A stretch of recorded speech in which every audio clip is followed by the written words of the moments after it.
Liar, bengal, garang di panggung, punya sound heavy metal renyah, berpadu dengan dentuman bass yang bulat penuh, ditambah hentakan drum kuat, serta teriakan vokal nyaring adalah ciri khas mereka. Siapa lagi mereka kalau bukan Motley Crue, band heavy metal Amerika Serikat yang memulai debut pada tahun 1981. Memiliki aura liar, bengal, serta brutal dalam kehidupan pribadi, ternyata membawa band ini menjadi kreatif dalam pertunjukan live mereka yang unik dan nyentrik tapi menjurus rumit. Mereka senang menampilkan gitar pelontar api, peralatan drum roller coaster, teknik lighting, kembang api, serta beragam kerumitan lain untuk menghibur para penggemar setianya.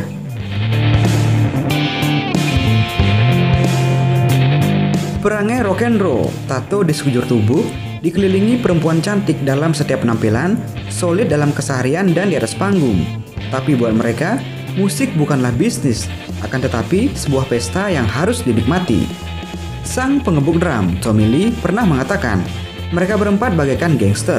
Satu tersakiti, 3 personil lainnya akan datang walaupun harus terjadi sebuah keributan besar. Sehingga, kalau urusan dengan polisi, jangan ditanya lagi. Sudah beberapa kali, memang sebuah potret kehidupan di luar panggung yang sangat brutal.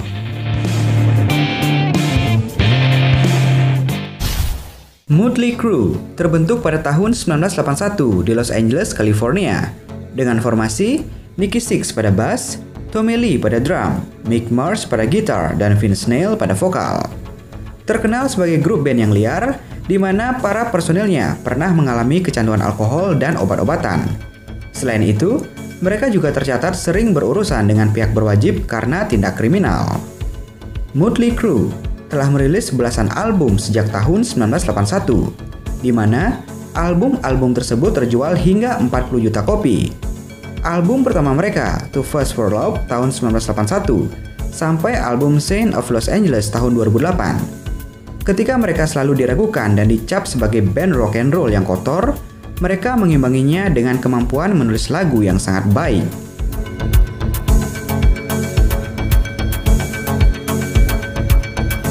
Kendati terjadi beberapa perubahan dalam tubuh band ini setelah bertahun-tahun, di mana Vince Neil sempat meninggalkan band pada pertengahan tahun 90-an dan digantikan oleh John Corabi pada tahun 93 sampai 97, dan Tommy juga menyusul pergi dan digantikan oleh Randy Castillo pada tahun 99 sampai 2002. Motley Crue tetap berada di garis depan dalam genre musik mereka.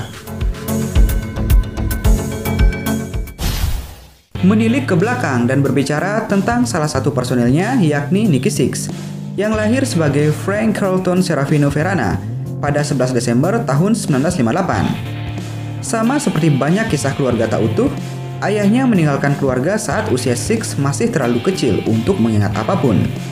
Ibunya, Diana Richard, adalah mantan penyanyi latar Frank Sinatra.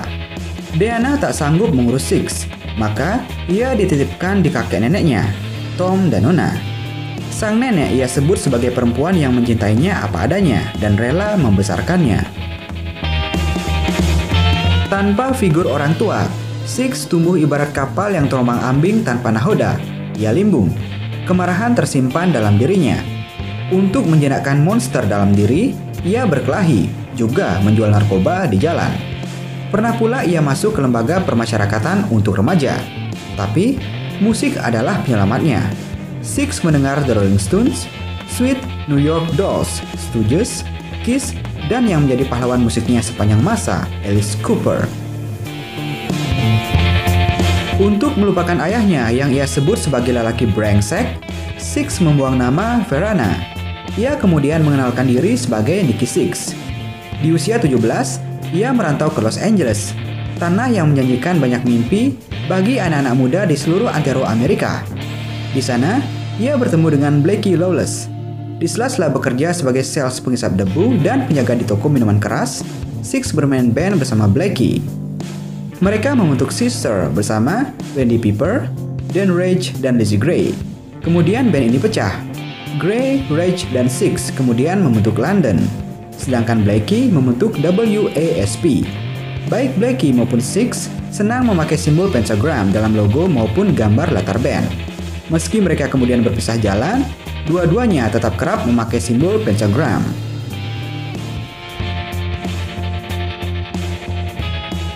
Singkat cerita, Six kemudian bertemu dengan dua orang berguna lain, Vince Neil dan Tommy Lee.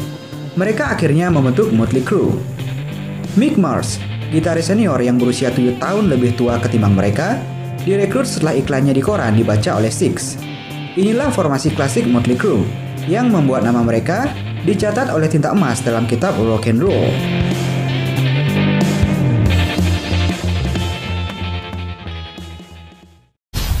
Album pertama mereka, Too Fast for Love, tahun 1981, sudah menampakkan kebengalan sekaligus keisengan. Covernya menampilkan celana kulit dengan sabuk berpaku dan tangan kanan membentuk simbol metal. Sebuah penghormatan kepada cover album Sticky Fingers milik Rolling Stones. Shout at the Devil tahun 1983 melanjutkan kecintaan Six terhadap simbol pentagram atau apapun yang berbau satanik. Dalam The Devil Worshippers tahun 1985 disebut bahwa album ini mendorong anak-anak muda untuk memuja setan. Itu patut ditertawakan, sebab Six jelas lebih memuja heroin ketimbang setan. Heroin pula yang menjungkir balikkan hidup Six. Dalam biografinya, The Heroin Diaries, A Year in the Life of the Shattered Rockstar pada tahun 2007, Six mengenang ia pernah mati suri setidaknya 6 kali. Pada tahun 1986, ia sempat mati sejenak di tong sampah. Lalu, saat Tommy Lee menikah, Six menyembunyikan suntikan di sepatu bootsnya. Saat Nona meninggal, Six tak datang karena sedang asyik sendiri di rumahnya. Semua itu membawa kita pada momen penting kedua bagi Six yang terjadi di bulan Desember.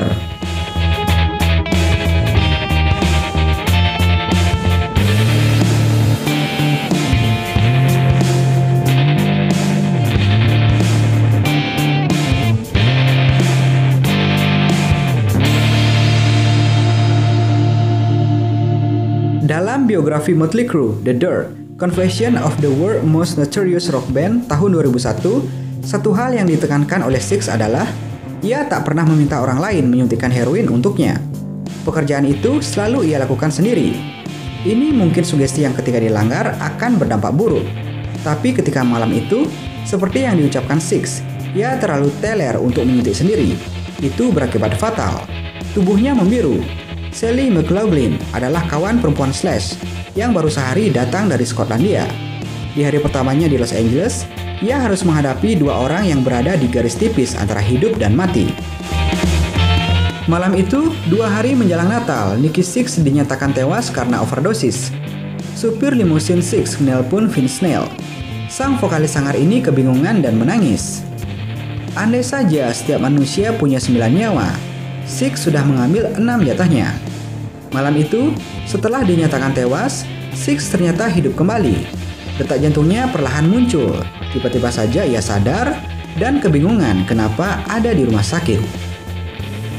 Pengalaman mati suri kesekian kali itu kemudian menjadi bahan bakar untuk lagu Kickstart My Heart yang masuk dalam album terlaris mereka Dr. Feelgood tahun 1989, salah satu lagu termasyhur Motley Crue. Seiring berjalannya waktu, pada 31 Desember tahun 2015 adalah pertunjukan terakhir Motley Crue di Staples Center, Los Angeles.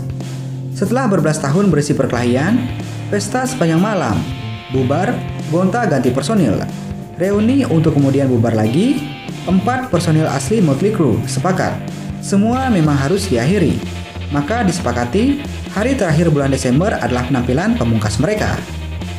Lagu terakhir yang dimainkan adalah Home Sweet Home, sebuah ode yang dipersembahkan oleh para petualang untuk sesuatu yang mereka cintai, yaitu rumah. Ya, bagi Motley Crue, Los Angeles adalah rumah, tempat mereka memulai berjalan dan tempat mereka pulang. Bagi Sixx, Motley Crue adalah rumahnya hingga kapanpun.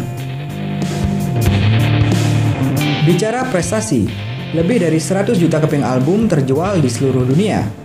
Puluhan tur konser dengan tiket yang selalu terjual habis, 7 sertifikasi platinum atau multi platinum, 9 album top 10 di tangga lagu Billboard 200, termasuk Dr. Feelgood tahun 1989 yang merupakan satu-satunya yang mencapai nomor 1, ditambah 22 top 40 hit rock utama, dan 6 single pop top 20.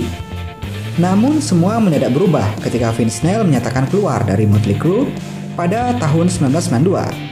Dan sejak saat itu, 3 personel yang tersisa, gitaris Mick Mars, memastikan bahwa ia akan tetap merilis album solo. Sebagaimana dilansir NME, Mars menggarap album solonya di Nashville bersama produsernya, Michael Wagner, di Blackbird Studios.